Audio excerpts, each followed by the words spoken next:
The planning board sponsored articles. Jen, over to you. All right, great. As Jim mentioned at the beginning of our discussion, there are two town meetings every year in the town of Sutton. That spring town meeting that was mentioned is typically a financial town meeting centering on financial issues. We do occasionally have zoning issues, but we try to keep those segregated into the two town meetings. The fall town meeting is usually the town meeting that has the cleanup financial articles Jim just spoke about, but also has the majority of zoning and planning issues addressed. So, to that end, I'm going to go through the remaining articles, all but one, that focus on zoning and bylaw changes. Articles 10 through 12 all have to do with our continued care retirement community bylaw, but I will take each article one at a time. The reason for the changes to this bylaw, I'm going to lay out just a little bit. The planning board and the planning department are charged with the master plan for the town of Sutton. It's the general framework for development in many areas: housing, land use, capital planning, and the like. The master plan was completed in 2012 most recently, and one of the recommendations in the housing section was that the town look at more market rate and more HUD affordable housing within the town of Sutton. So one of the objectives there and goals in that master plan study was to do a housing needs study. We recently completed the housing needs study, and the selectmen a few weeks ago adopted the recommendation of the housing needs study. So you'll be seeing over the next year or two the recommendations that came from that study coming down to voters to make some decisions on through bylaw changes. So our continued care bylaw changes start to touch on those recommendations. The continued care bylaw is a bylaw we adopted about 10 years ago, and it is to promote housing for retirement age individuals and those same individuals as they age over time. So it is essentially an over 55 bylaw that allows a variety of housing types for continued care developers to choose from, anything from active adult living to congregate care with personal care assistance, up to some level of nursing care. If you need to go to a higher level of care, that's handled through our youth group nursing home, so that is not contained within this bylaw. So, Article 10. The reason for Article 10 is, as mentioned, we are trying to boost Sutton's percentage of affordable, HUD affordable housing. We're required, as every community is in the state of Massachusetts, to have 10% of our housing as affordable in accordance with HUD standards. Sutton lags behind our local communities as well as Worcester County and the state, with only 1.5% of our housing as affordable housing. And the state has a policy that if you specifically prohibit any class of people, in this case persons under the age of 18, from living in any of your special permit forms of housing, the affordable units you create in that form of housing can't be counted on our subsidized housing inventory. So it's really important that we do whatever we can to make sure that when we create affordable housing, it can be counted against our 10%.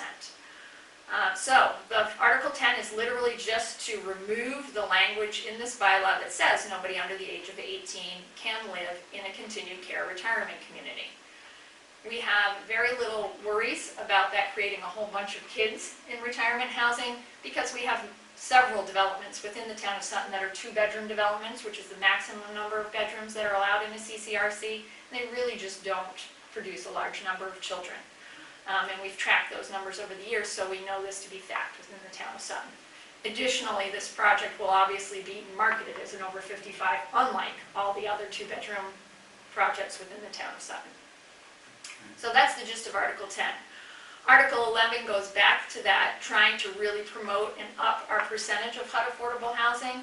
So right now we require only 10% affordable units within a continued care retirement community.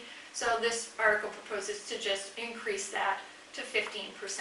That's not a lot of additional units, but we're trying to really improve our 1.5% in baby steps by really spreading affordable units through all the different forms of housing within the town of Sutton.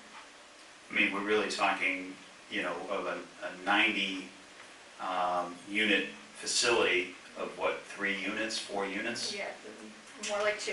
Oh, okay, So we're good.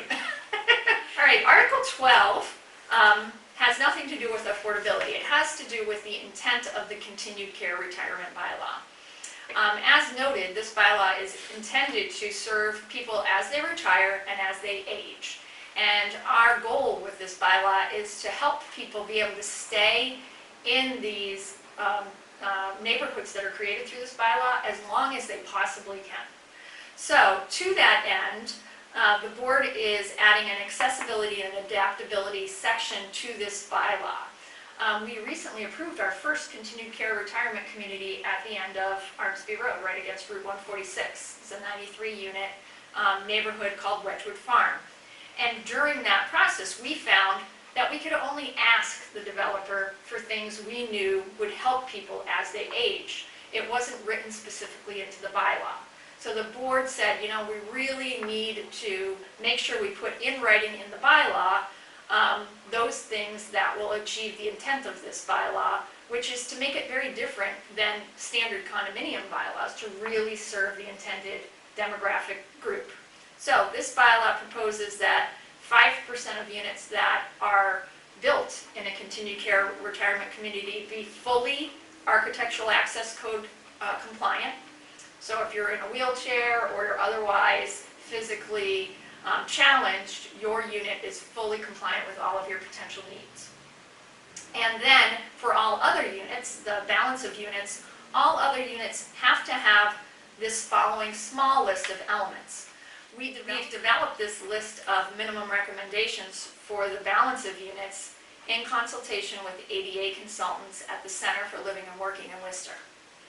Those elements include a first floor master bedroom, a first floor full bath with 60-inch diameter clear floor space, minimum 36-inch interior and exterior doors, and at least one ground level entry. Again, these are elements that are critical to serving the needs of the retired and individuals as they age, so they can stay in these units as long as possible. Yeah.